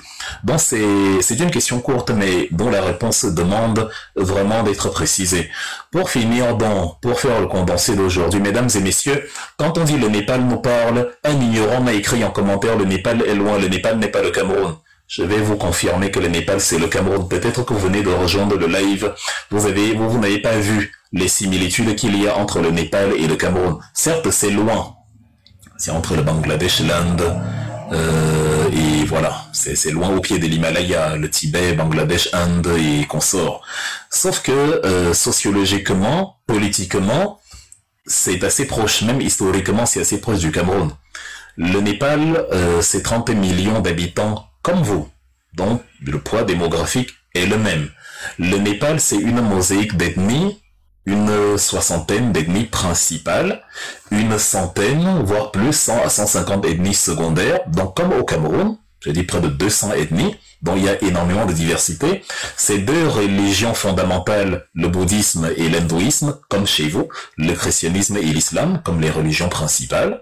C'est une capitale qui regroupe une population autochtone, ce qu'on appelle chez vous les Ekans. Là-bas, on les appelle les Newars. Ils sont là-bas, c'est le peuple le plus ancien du Népal. Ça fait 3000 ans qu'ils sont là-bas, au pied de l'Himalaya, dans la vallée de Katmandou. C'est eux qui peuplent principalement la capitale.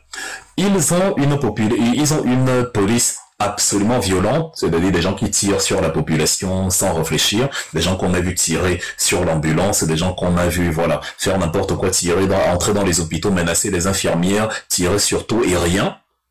Vous voyez, il y a énormément de similitudes.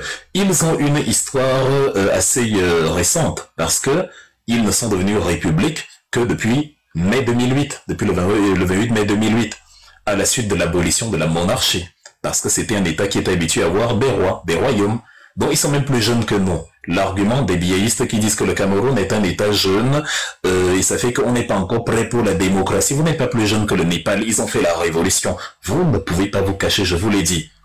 Les Malas, la population autochtone dont je parlais, les Newars, avaient créé les dynasties Malas en 1201. C'était le XIIIe siècle, jusqu'à ce que le Shah, comme on les appelle en Iran aussi, Monsieur Pitrovi Narayan Shah, instaure la monarchie après avoir réunifié le Népal. On est au XVIIIe siècle, en 1768. La monarchie a donc duré 240 ans. De 1748 jusqu'à mai 2008. C'est récemment là qu'elle a été abolie. Donc, ils sont habitués eux aussi à ce que ce n'était pas la démocratie. Vous aimez vous cacher. Ah, la démocratie n'est pas un système qui nous correspond. Ok, faites alors la révolution et renversez les régimes antidémocratiques. Maintenant, pour finir, ils ont une élite qui passe le temps à exhiber la richesse sur la place publique. C'est ce que Brand fait tous les jours, non? Sauf que les Népalais ont dénoncé, ont utilisé les réseaux sociaux pour dénoncer. Vous avez utilisé les réseaux sociaux pour faire les challenges. Tout est similaire entre le Cameroun et le Népal. Vous n'allez pas contourner la révolution. Les Népalais n'ont pas organisé des élections, ils n'ont pas attendu l'élection pour chasser le Premier ministre, ils n'ont pas attendu les élections ils ne se sont pas dit non, on ne veut pas la guerre, c'est l'insurrection, tentative de déstabilisation. Ils ont compris que c'était la démocratie dans son expression la plus pure, la plus élémentaire. Quand le peuple se voit bafoué de ses droits de A à Z, le peuple a l'obligation de désobéir aux structures injustes et de chasser toute la horde de voyous qui confond le pays à sa propriété privée. C'est ce que les Népalais ont fait. Vous voyez donc un pays dont vous n'entendiez jamais parler est très proche de votre pays, le Cameroun. Très très très proche. À partir de là, vous avez le choix entre continuer de rêver, continuer d'avoir des yeux pétillants, ah, comme toi rencontrer Bello Bouba, ah, peut-être que la coalition, ou alors regarder la vérité en face telle qu'elle est et prendre acte du fait que l'histoire n'attend qu'une seule chose de vous, la révolution. Je vais donc aller dans ma démarche révolutionnaire tout à l'heure à la télévision, j'y vais là de ce pas, pour promouvoir, c'est sur Vox Africa, je vous dirai sur Facebook quand ce sera diffusé, où je vous publierai l'émission, pour promouvoir l'événement de Genève. Pendant que vous préparez l'élection, on prépare l'événement de Genève, la mobilisation populaire. Merci beaucoup à ceux qui espèrent que ça ne fonctionnera pas. Au lieu de venir grossir nos rangs, ils font des prophéties auto-réalisatrices, c'est-à-dire, comme ils ne veulent pas que ça fonctionne, ils vont s'arranger à ce que ça ne fonctionne pas pour dire, on vous l'avait dit. C'est un mouvement qui n'a pas de leader, qui n'a pas de guide. C'est vraiment nous qui faisons. Donc, voilà, c'est ce que je vais faire de ce pas. Et on va multiplier comme ça les communications dans les différents canaux. Nous qui avons accès à la télévision, je vous l'ai dit la semaine dernière, on va alerter les télévisions. J'ai quand même la godasse, c'est facile, je n'ai qu'à demander. Et c'est oui à tous les coups. Donc, on va profiter de cette audience-là pour faire la com. Et vous qui m'écoutez, les 400 personnes qui, si vous êtes en Europe, venez à Genève. Si vous avez des gens qui sont en Europe, dites-leur et dites-leur de venir à Genève. Dites de venir. Il n'y a rien d'excès. On fait le nombre de venir. que les Camerounais soient présents, colonisons Genève, inondons la ville, c'est une petite ville, bloquons les accès, les Suisses doivent se demander, les Suisses doivent avoir du mal à rentrer chez eux. On doit être absolument partout, ça doit être noir, le déplacement, la circulation doit être impossible. Les images là vont faire trembler le monde, les images là vont parler au pays, les images là deviendront le débat.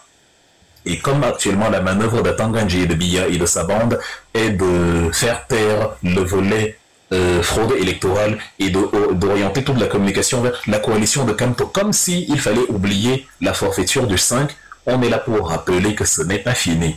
Les trucs se sont arrêtés le 5, l'élection est terminée le 5 août. Si vous ne savez pas, je vous le redis, si l'élection elle est terminée le 5 août, nous on n'a pas oublié donc le 5 août et on ne va pas se mêler à une danse macabre pour faire semblant de participer à une parodie qui ne dit pas son nom. Et j'en suis tellement convaincu que même si c'est Kamto, l'ange Gabriel, l'ange Raphaël, tous les anges avec elle à la fin qui partaient dans cette élection, je leur souhaiterais de bonne chance, mais c'est sans moi.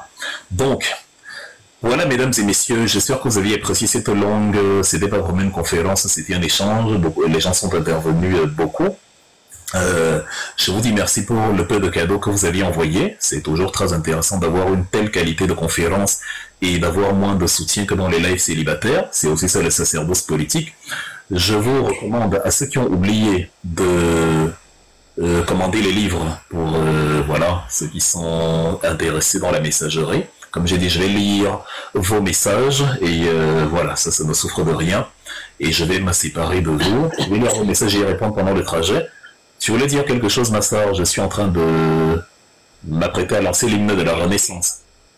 Non, moi j'avais terminé, mais si tu peux m'accorder juste quelques secondes pour dire à ceux qui sont en train de chercher le bon diable, moi je leur pose la question, qu'est-ce qu'ils ont fait du petit Jésus en fait, celui qu'on a arbitrairement rejeté la candidature. Donc avant de chercher le bon diable, pensez à Jésus avec qui vous étiez déjà depuis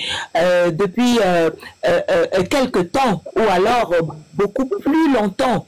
Voilà, et rendez-vous à Genève ce 26, Paralysons Genève. Alors nous vous attendons. Moi particulièrement, je serai à Genève. Donc retrouvons-nous à la place des Nations. Donc je vous en parle régulièrement dans mes lives.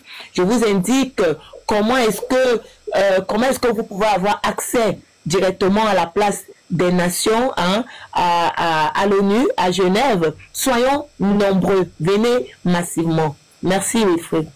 Merci Master. Donc voilà, vous pouvez descendre les uns et les autres. On va pas se séparer brutalement. Je vais désactiver la caméra et allumer le son. Donc l'hymne de la Renaissance pour vous dire bye bye. Et on se retrouve peut-être ce soir pour une autre conférence, si l'énergie le permet. Si vous avez commandé assez de livres, sinon je serai tellement dépité que je ne vais pas.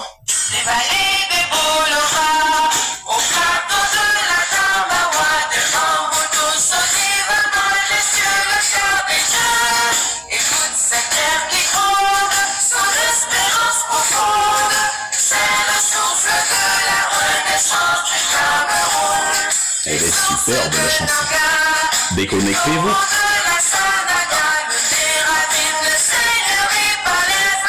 Il y a même encore des vieillistes qu'on bloque, encore des invitations qu'on envoie, c'est pas sérieux. Déconnectez-vous, allez commander des livres.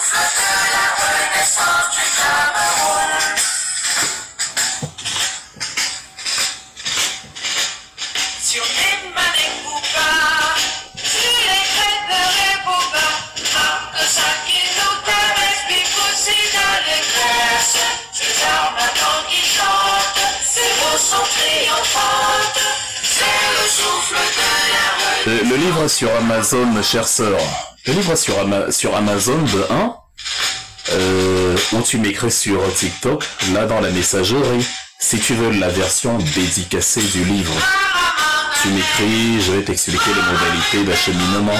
Le livre coûte 20 €, les 2 livres coûtent 40 €, et voilà. Donc ceux qui sont intéressés, écrivez-moi dans cette plateforme un message. Voilà. Donc, Bye bye, mesdames et messieurs. Écrivez-moi un message. On se retrouve à la télévision. Je vous fais passer l'émission. Je vous publie l'extrait. Je vous publie tout ce dont vous aurez besoin. Vive l'élection du... Vive la révolution.